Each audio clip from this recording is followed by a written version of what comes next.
unotakurwa nemunhu oenda. Hey people, hi abarwami. Murisei abantu Sister Eunice. If you are there, you can join us now. Kumbi is already here. Kumbi is a busy man. Kumbi is a Sister Noxy Blabba. How are you? Chinaka Tracy, how are you? Murisei Gandita said Sister Eunice varipo. My Sister Eunice. Sister Eunice, Sister Eunice, oh Sister Eunice, Sister Eunice. Hey, hey.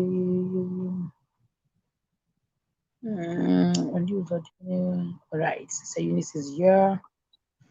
Kumbi is here. Hello, people. This forward, this side, no. Forward the receipts angu inini kunoku Tapiwa forward my receipts.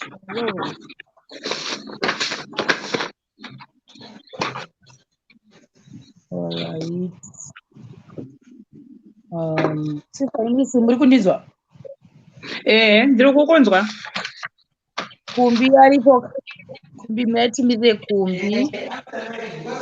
Wait for Kumbi. Atimire a few minutes, guys. Tati bateka time bichana because Kumbi ari kumhanyira somewhere. So tati titikasire Erina Muchemwa zviri sei, Agnes Muliro, Nox blah blah sei tinotenda madamombe taonga makoni enji eji muchena Gloria Masia. Ndichamboita ndikakubvisa kamera yangu apo. Fanira kutaura Sister Eunice zvenyu. Ndida kugadzirisa something panapa kumadocuments ari kuseri kunoku. Pana utaurai. All right. Shemarians masquera say indasquera zvangu zvakanaka.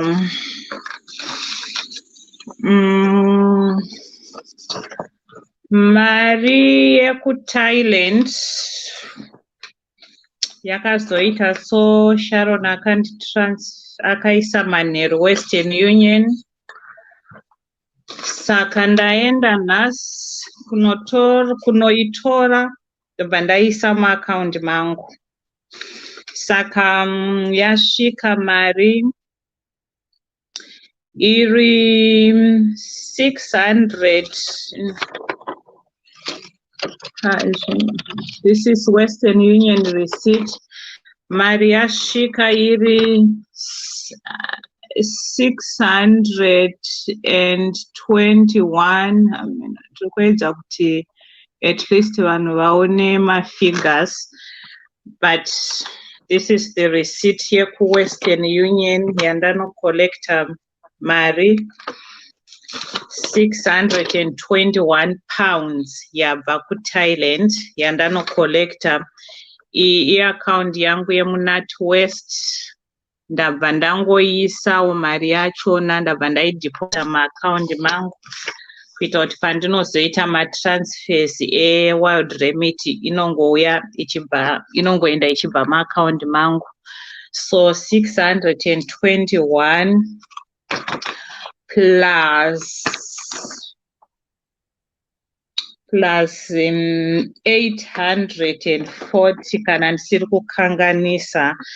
So 840 plus tine 30 pounds yandawana nhasi. So 840 plus 30 800 imari Kumbi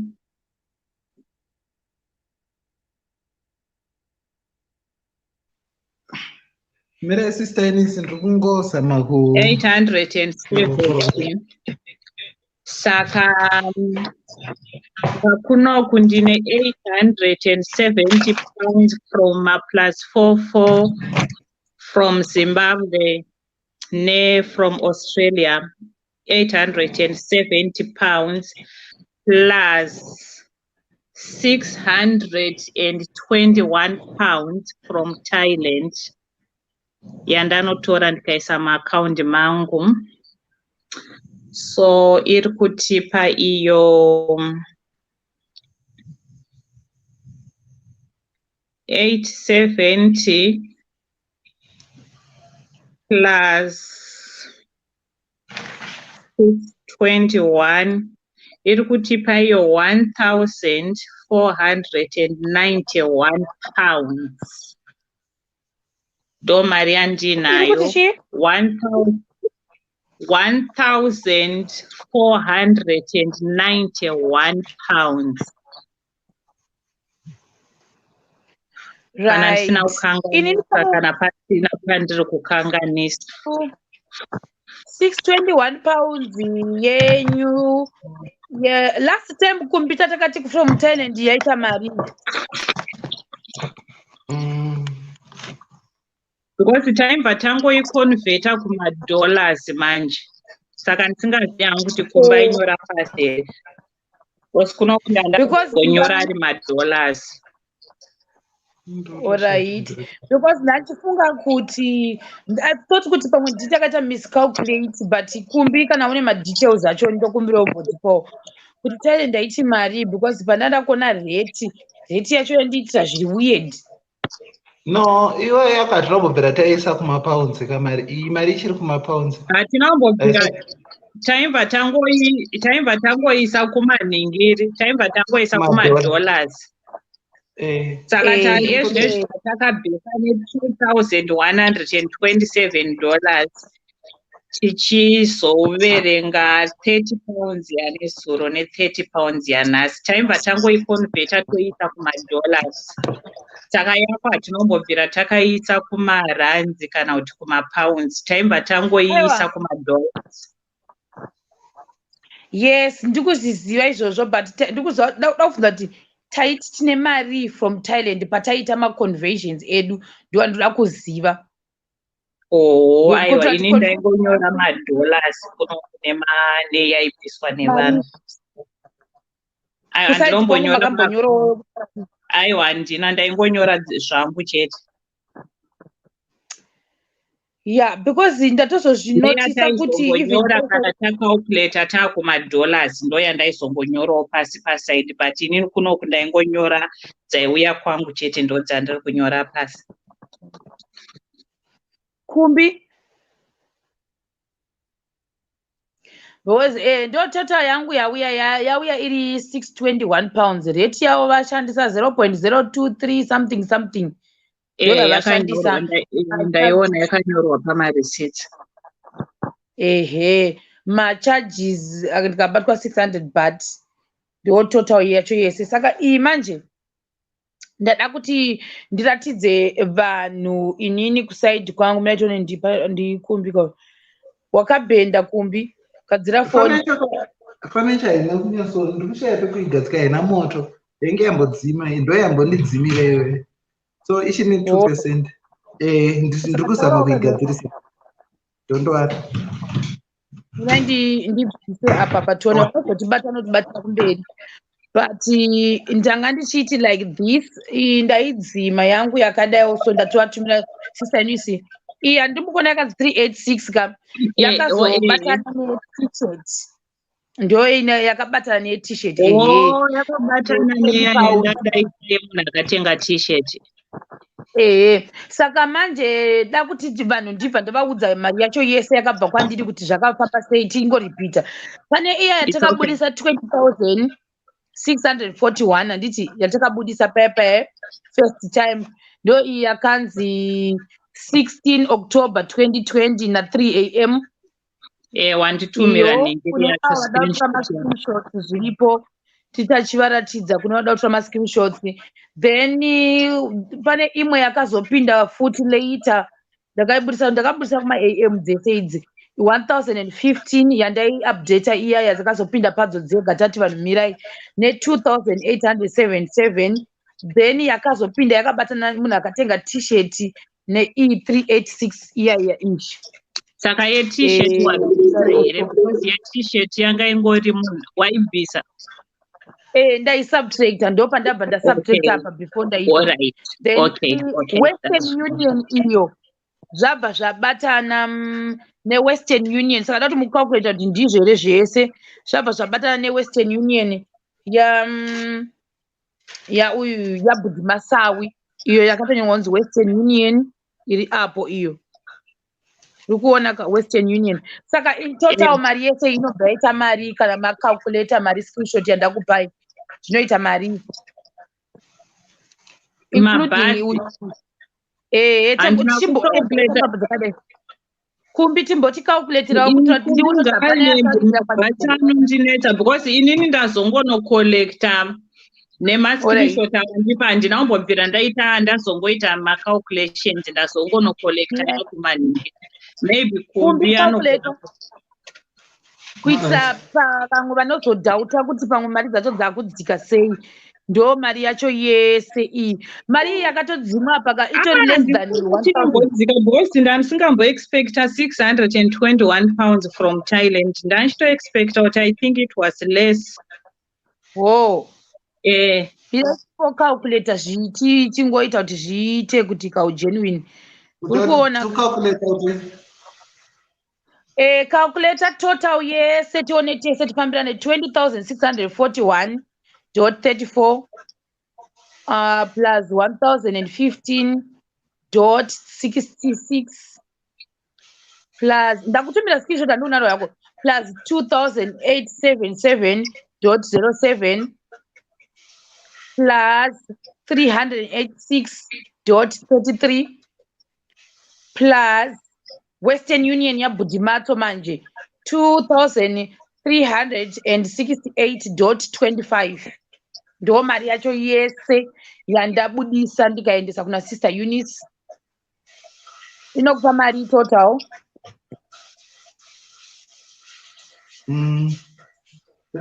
That is 20,631.34. 1,015.63. 66. Okay. 20,800. Ichi plus 20. 20.641.34. Okay. Yeah. Plus. Mira. Manyore pa screen pacho ma details uyu achoni panoda kucalculate anobva wacalculate as well. Iyo ndo bada pine pa 1,015 plus 2.877.07. 2 point what? 2.877 dot 07 plus 386.33. 386. Okay. 33. Plus Western Union iya Budimaso 2.368. 2368.a.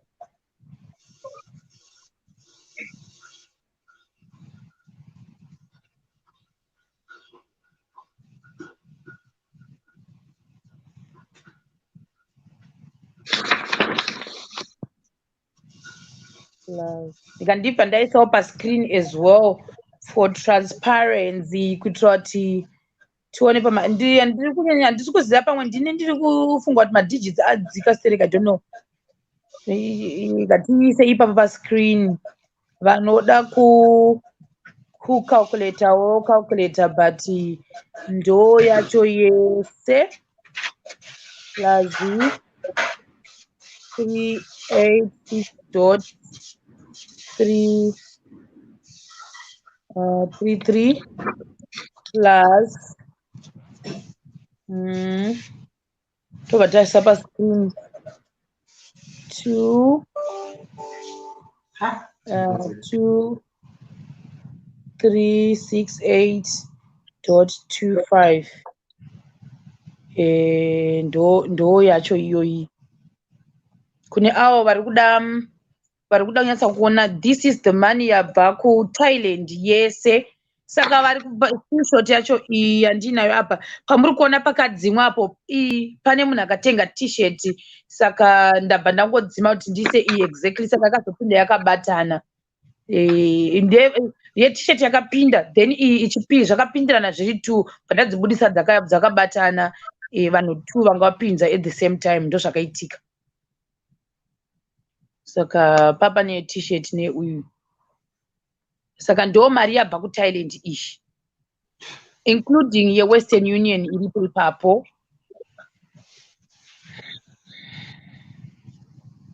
Inini zvangu zvapera, then macharges ndabatirwa 600 baht from that money iyi.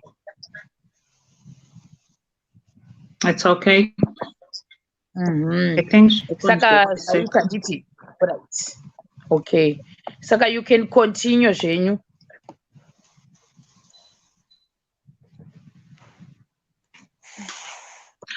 Inini so far tamiswa neSouth Africa kuti tizonyatsotaura kuti taane figa ipi mari iri kuenda. Handisati ndatanga kuti ndiite nekuti kumbambe ngafunga kuti ndambopinda mutauni ndichinoita zvemari iya, saka kumbazononoka kubva kubasa akaona kwafarwa. Saka South Africa ndo yanetsa zvinhu. Otherwise dai ndachitanga kuita mafone calls ekuti mari iri kuenda kupi, but I can't kana zvose zvisati zvain place.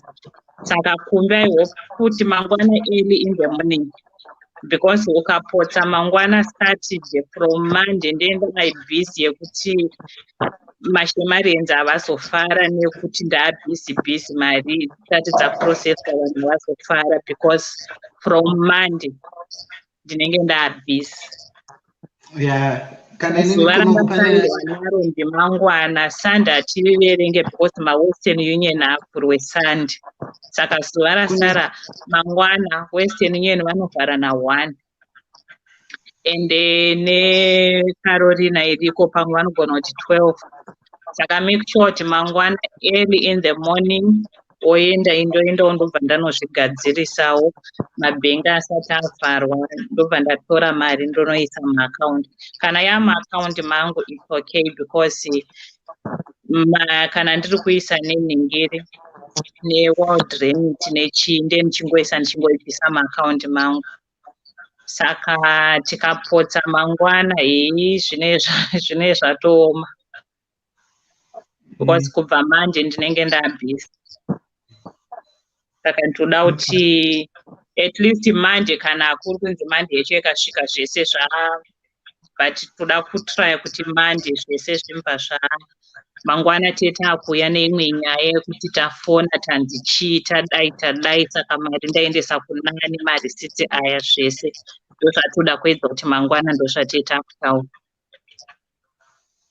All right. Thank you. No, like what I was saying the other day, kuti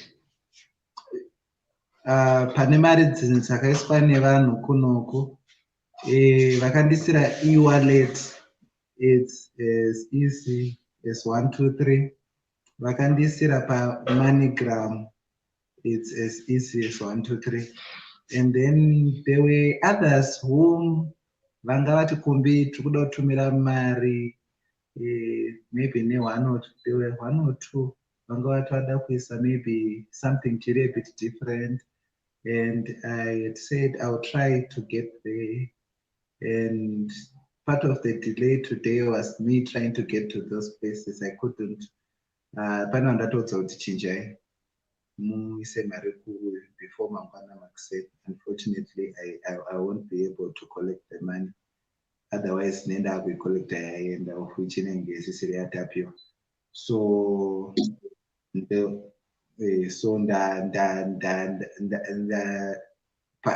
ese mari dzimwe dzese idzo dzakatumirwa nevanhu ndatotikolleta with the exception of 2 guys vanga vakaisawo zvavo in different, but obviously ndavabvumira zvavo kuti you know what, I'm accepting it because muri vashoma, maybe if I get a chance, but unfortunately today I happen to be very, very busy. In fact, this whole past week ndandiri busy zvekutoti angari mawani. So by the time ndazosvika kubanki, I did it quickly, but now I had to transfer dzimwe mari kubva kune account yaiswa ndobatanidza nedzedzi dzeku-e-wallet nedzapinda kubva kuMoneygram.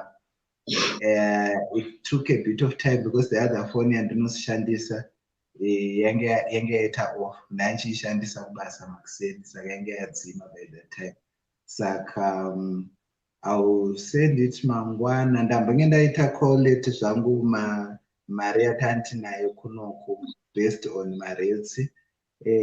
I'll try to send my screenshots my transaction angoona and share with you kuti zvafamba so mangwana, but by today mari yandandinayo not excluding yevanhu 2 vakange vatumira 200. There's one akakandisira and still to talk to them, anga vakandisira pacheckers, but I couldn't get there. In fact, I got there, but then ndakanganwa ID apa pandoda kumhanya kuenda ukoko, saka ndo zvinhu zvandidzora. But pandaverenga mari yandanayo ndaiaggregator, I had 5,127 mari yandandabatanidza. That's rand pane dzese, kune including $200 yakaiswa kune vakaisa mari mu-e-wallet yangu ndangoi withdrawer. Yeah, then vakaisa directly bank account. That was also easy because ndangoi transfer kuti ndizombonokwanisa kuita transaction yacho mangwana makuseni, and kunoko Western Union inofurwa na9 o'clock, so I'll be the first one there. Don't go process the payment yacho, but I don't know, depending nekuti tafamba sei mangwana yacho, if those ones vaida kutumira vanga vakaisa mune mamwe mani, but it's about 400 rand. I think the best way kutanga kuti uende ku-Western Union womboisa ako yawinayo, and then vamwe tozopedzerana navo zvakanaka. I mean, kana taona because ipapa, and exactly as I had said, ndasvika ku-Western Union na 31 past, inonzi chi 29 to inobvarwa na4, ndasvika na 29 to 5, ndakunonoka ne1 minute. Animaona kuti apo ngoti tinashe ngafanopinda mutauni apa kuri kunaya ageza ngatoenda Western Union unoita se unoita from home kana kuti unoenda kubank. Ayo unoenda ku-Western Union wonopiwa. Indaenda ndikanokora. Ini kuno first time ndisati ndamboreceive mari from zvekutumirwa mari kunoko. I know kuti kana uchitumira mari, it's either unoenda mushop account, you can do it online. But this one yanga itori first time yangu kunocollecta mari, handisati ndambotumirwa mari. No, any regular user of Western Union, so I'm just thinking I'll just try to see, but obviously I'm not going to compromise anything or try to force things. I'll just check, can I transact online? If there's anything that's needed, then unfortunately I'll still have to but kana wakuisa like what I told you, kana wakuisa ezvinezvi chisa musitama because tinashe mangwana ari kuenda kubasa, otherwise zvingatozoita mabarangisha atingaita. So ndo mari yandandinayo at the end of the day. Zvanga dzichingotyanana dzinodyanana ikoko dziri dzishoma, like transaction, cost transaction, nepididi kutransfer. But in the quality because pandakatanga from my previous experience in when you're dealing with this money, you clear your account first or usina chip. Saka mari yese iri account imo hapana yangu. So I knew very well that after session data, this is the mari man in the ndo mari yandichatumira iyoyo. Zvekuti ichadeductwa sei vanongopedzerana mukadhi imomo mangwana achona. Then vandandamborecommenda kuti isei mari direct ikasenge isina kupinda mangwana nevamwe vakanga vatumira kumwe tinenge takuzotaura after ndambotumira iyi neini. Inini kunoko I think nhasi ndo last day. Kana painova nevazotiwo ndinozongoitaura mangwana, but I think ndo zuva rekupedzisira.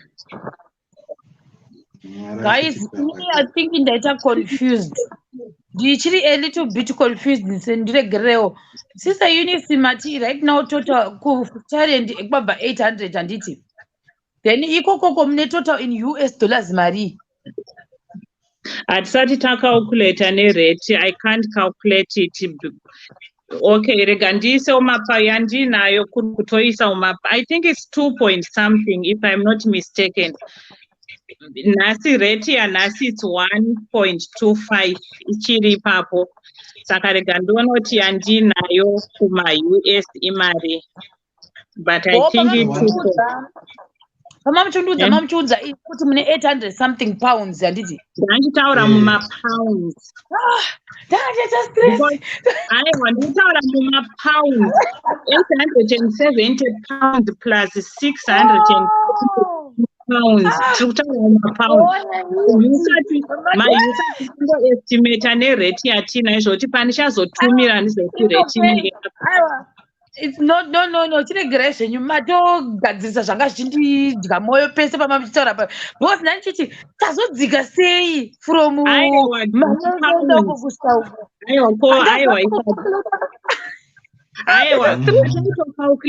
taitocalculata tichida hedu kuona kuti tapapi toitumira iri mari payakatazopedzera 1,2000 tinogona kutomboita futi but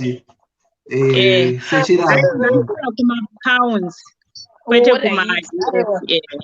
Muchiti in total pounds tine 1,400 something. Yes, pounds kwete US. Alright. Ndanga ndastreseka. Ndanzwa ndezvoshotera papi. Ndashotera papi mari. Pa 2,127 US pama calculations ataita. I think tatoti darika hedu. But iya ndachitaura in pounds, not. Haya.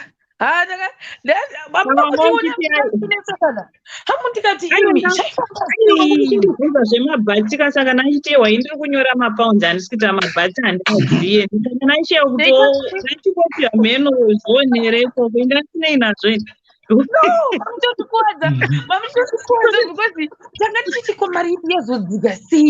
where did we go wrong? Aiwa ndiri kutaura in pounds. Tikada kuramba tichitaura in US panonetsa tinodzika at least ikakwira zviri nani. Saka tikada kubvira kuti tine ma-US ikazodzika rate hazvicha. Saka tombotaura nezviripo tomboestimate hedu rate yanhasi kunoti patinozotumira inenge. Saka mati tine chiti mapounds mangani hama dzidzava vanenge yadzika manje.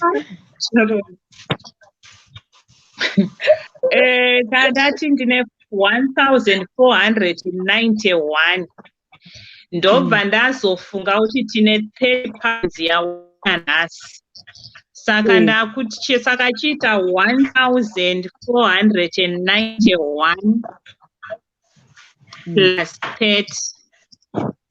4 plus 30 Anton. 1,491 plus 30. Okay, so that's 1,521 pounds.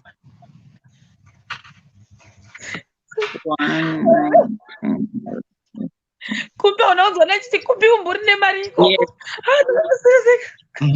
Ainda sina ndomboita shungu nazvo ini because ndafunga kuti uri kungodhila nemabhati ako saka zvasingaiti kuti ndipindure zvinhu zvandisiya kuti zviri kuita nekuti saka ndasingazoti uri network yangu yambodona saka ndofunga ndira kunzwisisa pama muchitaura mapounds saka kumapounds tine 1,521 pounds. And takaisa kune reti ye tichingosekerera reti iripo 50 tombo nasi iri pa 1.25 inoita iyo chi 1,900 no yadibudisa 1,965 okay ndanda kuti ndafunga kuti kumba isa yake futi saka ndanda kushoti ko zvakufamba senti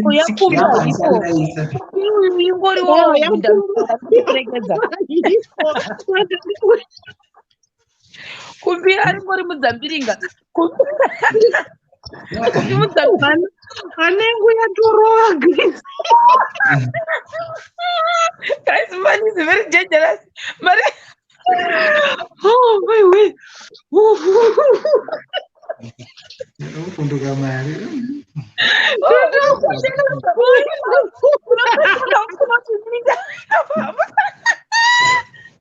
I was going to tell them that Sister Eunice, Kumbia 25,000.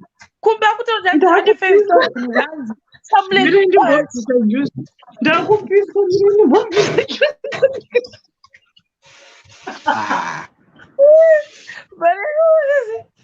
right.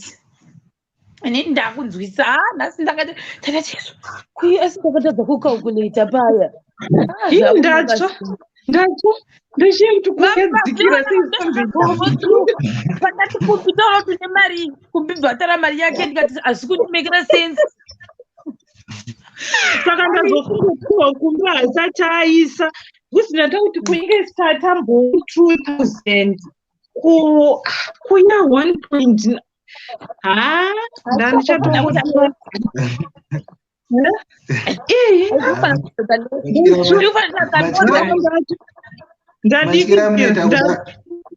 maskira munoita kuba mari sorry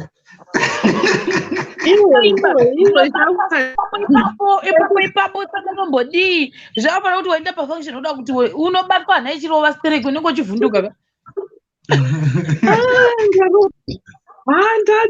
ndatsva mari yakaoma guys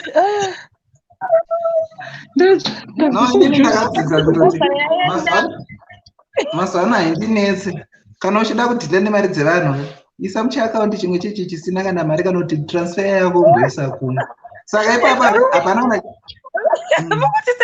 guys don't even laugh if it's mates zvasangana ipapo zvese nemakarenzi uyu ari kumaranzi awakumapounds isusu inini ndiri kuti bhati nemausa imi musate zvokuseka imi unonzwa shoteka zvafamba sei ndikutoranzira tiri pa 2,127 kubva pazouya tumwa apa ndikuti saka ya 1.9 ndaitongoisa yangu unoara uchiti ndaitongotora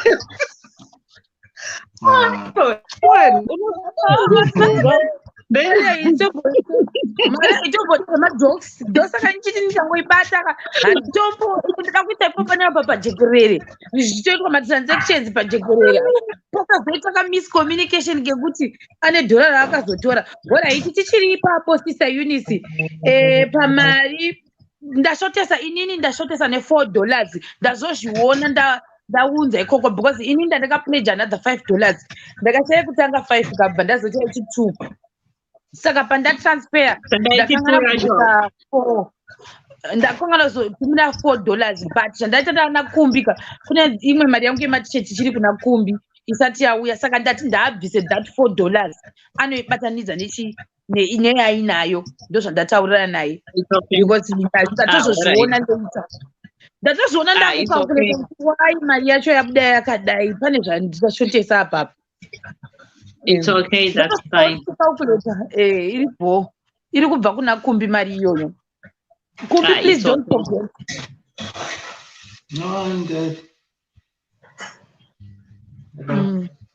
Oh yeah, so ndichangoita zviripo kunoku and then ndoisa $4 yashero ipapa then each 5 what 500 ikufanira enda iri 4 kunoku ndabvisa 6 vandakanaisa $4.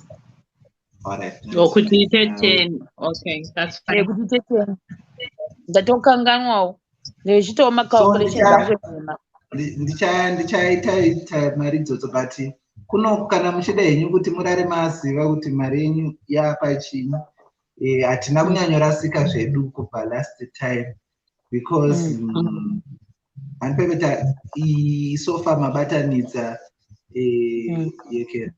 mabatanidza idzenyu muri vaviri matumirana so yaita 1.9 point something and then takaisa yangu 5,000 rand excluding vanhu vane ma200 rand handisina kucollecta mari yandinayo sofa 1,100 rand hamene netumasensi saka iyo wakaisa mapaundi mangani mayusa mangani madollars ndiri kutarisa rate iri kutaura kuti $308.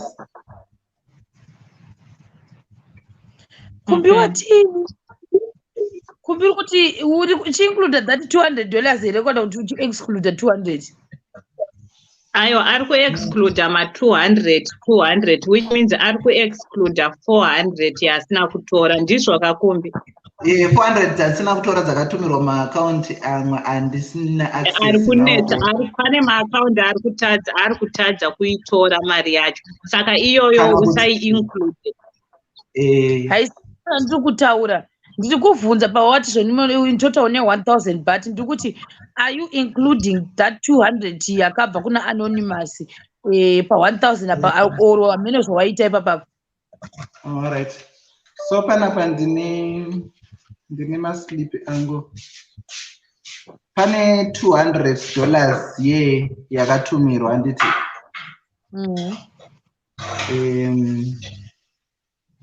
ndakatumirwa $200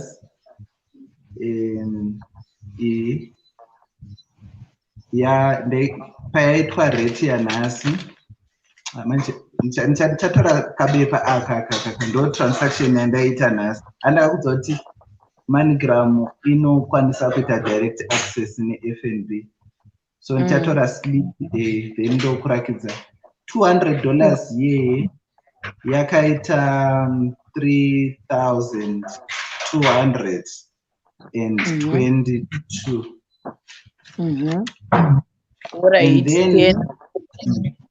and then ku e-wallet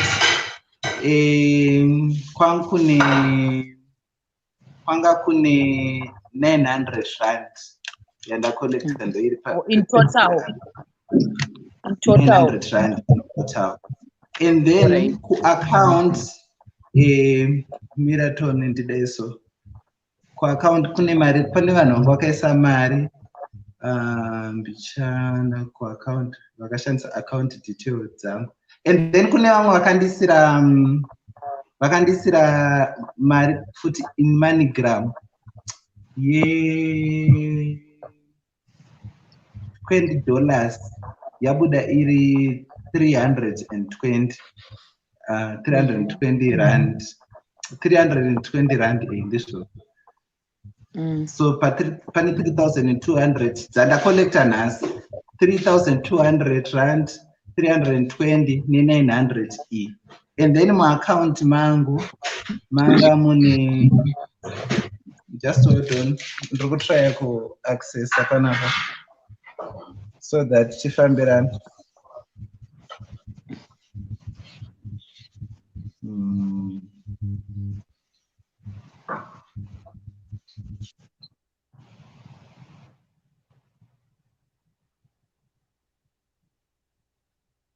Kumbi wastika. Asi kufonerwa here iyoyo. Amen. But in total angachita ne 5,000 handiti. Ati 5,000. Saka. Alright. Yes, because angasina kuti pa-update. Saka obvious vamwe vanenge vakamirira that update yavo kuti vainzwe. Ndo zvatiri kuda kunzwa. Wasi kuno kundastopa.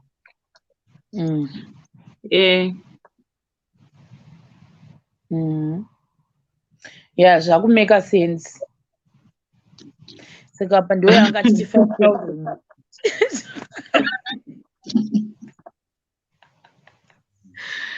Mas aí ele sim que é. Okay, ndakona. Wanga watika, wanga wakatostika zvako. No, ndaenda kuseri, ndanchida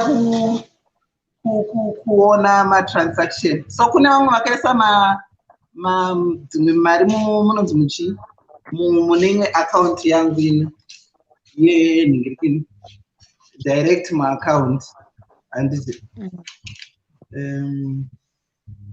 So mari iyi manje zvandazoita manje pandapedza kuti kana ndasita zveshuwa ndainchito access account. So phone iyo device yandiri kushandisa ndo ino access account. So ini zvandichangoita ndichangotora ma-screenshot ema-transaction akaitika kubva musi watakatanga, and then ndobva ndabatanidza aka kaslip aka because ndosaka ndaida kuzviita pano one, at least zvichandisavha from inonzi chi from kudzibatanidza, because inobva yatongokudzwa kuti mari yakati yachinjwa kusvika mari yakati. Kumbi wakafreeza shamwari. Ndambokubvisana kugona. Asuri kundinzwa.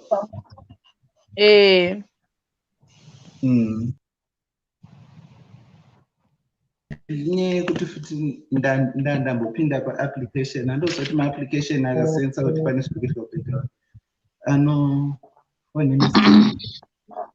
Dona uke futi. Okay.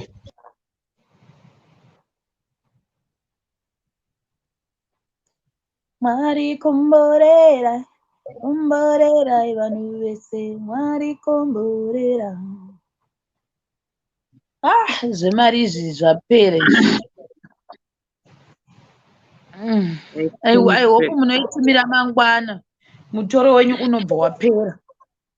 Bosi ndinongototi kumbi atongoti early in the morning. Indobva ndanotora ndogadzira zvoita. Saka pamusati matanga kunzwa kuti munovabata sei kuti muzodidi hamusati maita. Handisati because at least kumba akaisa ndikaningirikina. Right. Wozi ndogona kuti pamwe ndogona kuti rega nditange kuvabata wozoti saka imari iri kuuya apa hadzisati dzabatana dzese. Zvoti nhasi ndaichitoti kumbi akaita nhasi tobva tapa ma-updates, and then maybe womanherano masikati dai ndaita zvemafone call pandaisawo mangwana taita. Saka unfortunately kumbi awanawo kwavharwa, atinonoke kusvika akaona kwavharwa. Hazina nati P madhuze emari hasi ekutamba nawo guys, so ndindaitoita ma-nightmares.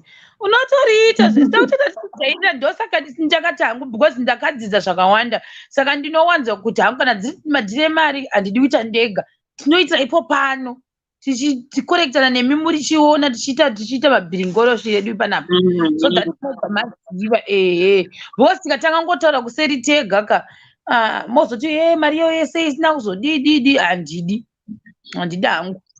Because havazonzwisisi wotonga kuti mari iyoyo haina kutaurwa takaisa so sei hati nope. Kumbi mina tonoti kumbi adzoka here. Kumbi ndaisa link umomo kana usiri kuona link, ndaisa link mucomment section. Ene mari zvainoda comment section inonetsa. Hameno zvayakuita link yasiyana nakudhara zvokuti waingoti straight away, inombokuvhunza mubvunzo pamwe pacho yotoramba kuconnecta. but yawanditumira uku ukaita zvekunditumira uku hainetse inobva ingoita straight away. Alright. Neti budhikumbi pamwe ari kuenda uyese because tikangonzwa kuti kumba nechi tobva taziva kuti an estimate yedu iri kuvata yapapi. Exactly, toziva kuti mangwana paari kuisa mari. Alright, taura hako kumbi ndiwatakamirira. Alright, ndaichida kumbocheka kuti ndaichida kucheka account yangu kuti mari yandandinayo by the end of the day imari pandakwaleta mari yese yandinayo so far. Kuno so far ndine 5,163 ndo mari ino account mangu. Ndo mari yandakwanisa kucollect. So this so this includes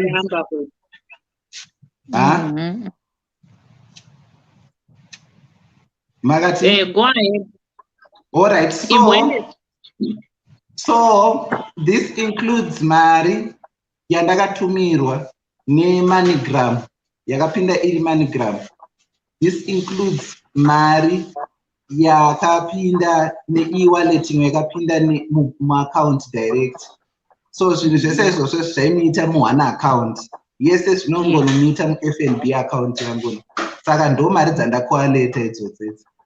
Then kana ndadzibatanidza saka ese matransaction zvanga zvichingororovana mukati imomo handina mari yandatorera. Ndo mari so far. Saka yawatadza ingori 400 rand chete ndo 400 rand. Then one wachona anga ati zvona achachinja because taita futi kuti nditadze kuicollecta one pin yake yanga expire. So pandazoda kumbata azoti no ndichachinja ndakati kana muchigona dai maisa direct account kuti ingopinda ndisafambe because ndinongoziva pane mabanks angu chete andoshandisa. So ndo mari yandinayo so far iyo kuno. Okay. Saka kwasa kwenda mangwana nemari iyoyo iri yaunayo mangwana makuseni. Question Mangwana. No, mangwana ndakutoita kuti ndiise mari iyoyo because idzo dzimwe dzekuti vari kuti tombodai I think vanozongo I don't know inozoya zvayo because mangwana is Saturday zvinhu zvese half day. So ndo pane wari yangu. So pana ndabuda ndandambodzokera muaccount kuona kuti handina here inonzi imwe mari yange yasara kana kuaccount because MoneyGram kana ndichiicollecta ndinoshandisa personal. Okay, I don't need to explain that, but anyway ndachingocheka kuti is everything as it is supposed to be. Yeah. Okay. Then saka unoita mangwana uchimuka wotobuda mumba 9 o'clock pachivhurwa uchipinda muWestern Union womba waisa mari 5,163 rand woiisa inino ndimuchiona kuti ndiri kutambira ndichaireceiva iri mari macharges unobvisa ipapo takawirirana I think munhu wese ari kuzviziva. Saka iwo 9 o'clock inini 10 o'clock ndiye ndichibuda munomba ndichienda kutaura. Handizoda kuzonzwa mabhikosi. Alright.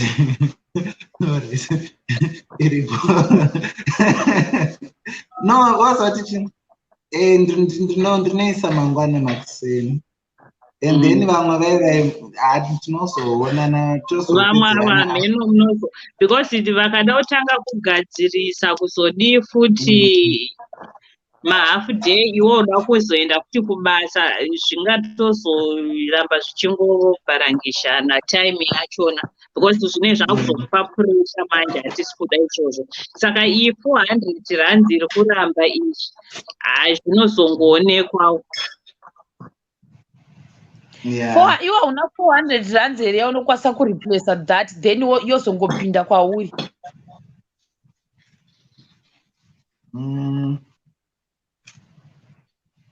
Ndine 200. Saka chiisa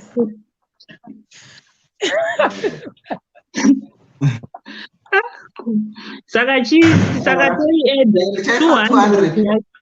Yeah, because like you had ndikutotaura kuti ndine 200 pane mamwe maakaunti zveshuwa akaikutika like ipapa pandakatobvuma kuti you know what vanhu vari kutobatsira zvavo and even ipapa saka chisa izvi saka chisa no I'll put 400. No, kana usina don't what is at 5,363. Ndizvo. Then munhu yanenge akudzodzerwa. Vandinakidzana. 200 mari kuma-US dollars guys. Ndakutomboona wini. 200 mapounds mangani kumbi.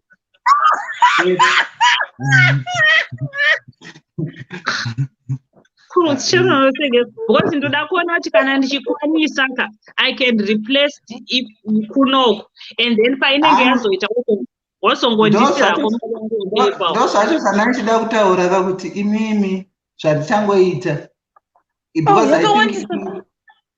yakawanda 200 rands $12 ndizvo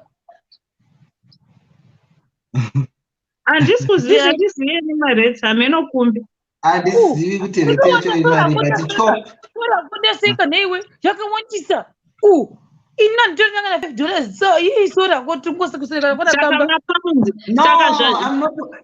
ndandisiri waridhi nekuti maseka kuti chii because but ndaitaura kuti ndine 200 rand yandokwanisa kuisa mangwana makuseni 200 rands yachona saka ndiri kubvunza kuti imwe 200 rands mapounds mangani ndobhalansisa kunoku inozouya 8 pounds aiwa taura kana iri 88 kana iri 9 ukati 89 hatichaziva unoda kuti ndisini munge saka 10 kasisitema hanzi ko akazorega kutumira vanhu vachoni vairivheta mari yachoni zvozofamba sei iwo vati vagadzirise wozorega kuidzosa yanditi iningirikinere saka rega tisiyai zvakadaro zvingatozoneka tinoiisa there is one whom I trust so much pane vacho vanga vachiita izvozvo I think even the one of the reasons inyaya dzemari dzatikumbogadzisa even the reason waenda ndato because remember I was so adamant kuti zvonizvo inonzi chinyi vanhu tumire mari this person munhu wacho wandinototrasta zvake zvekutongoti yangoramba hayo kubuda saka chero ndakaisa zvako akazondivhara tinongopedzerana munopedzerana ikoko saka chakuti yese saka tochiti futi 200 say 200 imwe 200 uri kutumira 200 one akaunti ma200 tu ndesa one saka kana uri kuisa one saka kana uri kuisa one tinozonyura kwesa ndina mari nini it's okay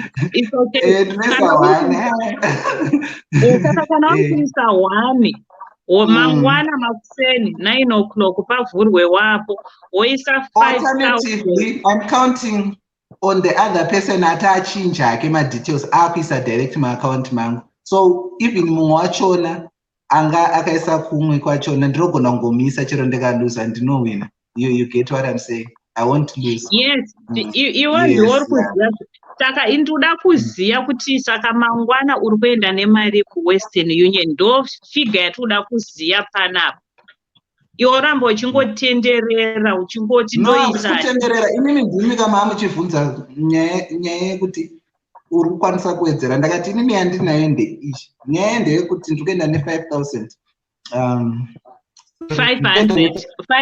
5,363 ndo mari yandienda nayo okay 5,363 pounds rands okay that's fine saka kana ndazoicollecta saka zvandichaita inini mangwana vanhu we inini ndikacollecta mari yaiswa nakumbi and then ndobva ndatanga kuchiita mafone calls ekuziva kuti tikadai tichanziita iso tichanziita so nezvese zvandiye ndazoita zvese. Saka mangwana patichauya mangwana ndo pandichauya futi ndakuchitaura kuti ndatora mari yaita mari yakati zvafamba so ndadai ndikadai handitika.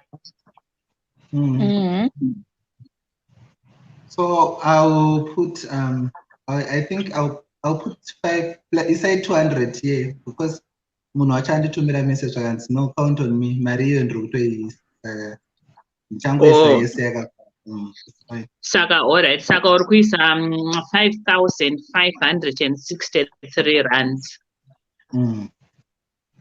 Okay. Kuti ndichiconverta kumarets. Wow, saka titori kumabhoti 2,200 something esusu. Kana kuti 2,300 inongona ndoishidza. Roughly mari kumbi. Roughly 2,200 and yakuda unopinda ku 300. Roughly marands ako imari auri kubva isa ikoko. Ako 300.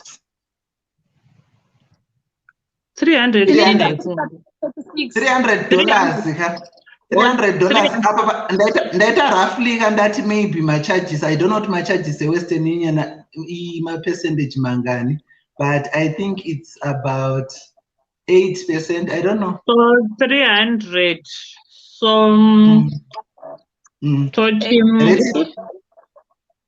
don't got 305 310 but ndangwesa around figure but it won't be less than pataconverta pana paGoogle yaita 336 saka pa 336 apa ndo pari kubva macharges ndo atisingazivi manje. Aiwa macharges haanetsika macharges hakuna inodarika 10%. The highest I had was 10%, which is probably ana Western Union. Yeah. Apa ndikuziva kuti ufanira kusenda kusvika iri kumapounds kwete kuyekera. Aiwa inosvika iri kumapounds saka I think inenge iri kuma 200 and something pounds. I don't know. But yeah, this was a very difficult meeting. Ndatsvaina ndisangambozwa zvandaita kuita kunge hameno kunge ndakwinyerwa machisi miri wese hameno kakutsvaka ndisina kunzwisisa kangomhanya miri wese kudai.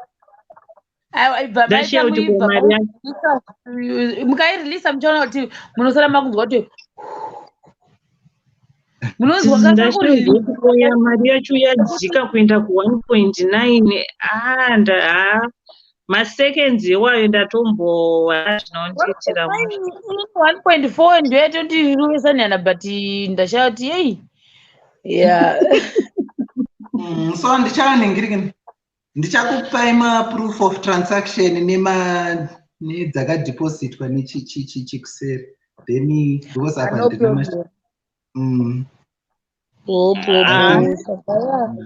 I think that was pretty much it for today. I think ndongoda uchangoisa kuWestern Union neyanichangonotambira iyi yaidhipostwa iyi because ndaitonyora bhuku rese revanhu vaidhiposta saka alright mangwana makuseni early in the morning ndokumuka. Sorry, mirai rumbi tatori kufinal stage mukuru haisi kupinda apapo titori kufinal stage kuna mukuru kuna takaita kubva musi wemari haana kuona malive takupedzisira kuconclusion kwemalive aya saka kuna kwacho hakuna mukuru saka no. But I hope mangwana munoitira zvobva zvapera tova taziva kuti we are done. Ndo zvandiri kuda kunhingirikina saka kumbi ndotomuta makuseni. Guys, tine website redu ratinaro, tine Shema TV website redu ratichange tichinyorawo zvakare izvozvi zvida kutozvinyora toda kuisa pawebsite pedu. because tikasazvinyorera tega no one will write anything chatakaita chakanaka. Saka takati tine website redu ratinge rakatanga kushanda nezuro, saka it will be up and running tichinyora zvatiri kuita isusu maShemarians pawebsite pedu ipapo. Hakuna munhu anombofa akatinyorera tikaita something tiri good, asi pakangoitika chinhu chidoko doko munoona takadzara ikokoko shema. Saka I just decided to start a website redu, harisi rekubloga chete but ndechita news zvese but including izvi. Saka ndakamirira madigits achaiswa nani nasister Eunice votipa ndozonyora an article, then pane mumwe andoshandidzana naye futi ari kustates shamwari yangu amuzive stereki zvake. Saka tinenge tichinyora tese pablog iroro kana kuti pawebsite redu iroro nekuti ndaona munofaka nekuita zvinhu zvakanaka but hakuna nombokunyorai. Muona manje onyorwa zvakaipa. ndokonyorwa zvakaipa chete pazvatiri kuita pana. Saka ndikati why not, we have to start our own website. Tonyora tega zvedu, muona tonyora zvese ipapo zvese. But anyway, mamuda kuti chini? Aiwa, hapana, ndangomirira zvangosara zvamangwana. I think zvanhasi kana paine vasinonzwisisa zvanhasi ngavabvunzawo, ngavanyore vachibvunza tibva. Pamwe kune vamwe vane vaine zvavane vachidawo kutaurawo, votaurawo tichingonzwisisana pamwe chete. Kana paine vane zvavanoda kubvunzawo, zvakamira sei? There is the link. Vanema questions, any quiz. Taramba kuti after this, mozonzwa nyaya choni yakubvunzwa nepasipo. Come and ask us guys. Kana pane pamusiri kunzwisisa, ask us. Ndosaka tiri panapa who answer all the questions. Right now tangomira kuti vachaseva vaendese. Kana uchifunga kuti mari yako haina kuverengwa, tinobva tatoti aiwa ngatitarisire kuti mari yacho iri papi isina kuverengerwa zvakare. Ndosaka tiri mubox munomu kubva muswe Monday kusvika nhasi kusvika futi mangwana tichiramba tasei kuti pange paine transparency iripo, because toda kunyanya kupa transparency apa guys. Mugoti mari inoita 2000 US dollars inokwana mota ka kata zvekuseka. Saka ndosaka tiri kuya every day. Yes. Alright, Kumbi, I think you unongoda kuenda somewhere ka wapedza nditi? Yeah, ndapedza. So inini mangwana ndanchiti mangwana kuma 9 because the Western Union nekunopino from 9. So I'll make it a point to at least between before 9:30 I'm there. Then indo deposit mari dzese dzose. Yeah, but otherwise and then indobva ndosongo ita ma transaction details acho, history yacho zvakamira sei, but otherwise that will be it from me. And vamwe vachada kuzotumira zvavharwa and chakwanisa kutora mari unless uchitoisa directly mu account. But directly yacho nditori yanhasi kana mangwana. Ukaisa mangwana unenge wakundiita kuti ndizogara pasi nditsvange kutransfer kuti ndinoshandisa the other card zvanachida kumboexplaina zvezvi. Kumbi wadi kuvhara zvani ngazvivharwe zvinozokustresa. Kana maproblems manje azouya kwauri anozouya kwandirini vachinzi tikuvatumira mari dzedu asi havasi kusvitsa. Saka no ngazvivharwe. I mean the better it is also for me to go through it quickly. Zvisapedze zuva futi. Ani mangwana half day Saturday. So yeah, it's fine. Saka aiwa chimbovharisa. Zvakwana izvozvo uchingonokolekta iwe uise kuna Nigirikini kuna sister Eunice tobva taziva zvapera. Achazouyawo ibva wangomuudza kuti no achatore mari takavharisa because hatidi maissues okuzonzi ndakamupasi mari yangu haina kusvika. Handidi inangu handidi izvozvo. Vane dzese dzavakatumira dzandisina kukwanisa kukolekta ndikasange ndadziona pandinotumira. But anyway, hapana zvandisina kuita take note of, so I doubt that there's anyone I would have missed akatumira mari or in any other platform yatisina kuwirirana. Saka yeah, Antina. Sister Eunice, ikoko mavharisa nhasi kana mukuvharisa mangwana, mukuvharisa rini ikoko? Maybe vane vazokwanisa havo kuzongoti nhasi, but mangwana makuseni ndakutongodhila nema-Western Union nemanhengeri. So I think kana paine vane vachida. Kana paine vane vachida manherano ndopekutoguma. Mangwana makuseni ndakutongomuka ndichienda kutauni ndichiita zvenhengeri.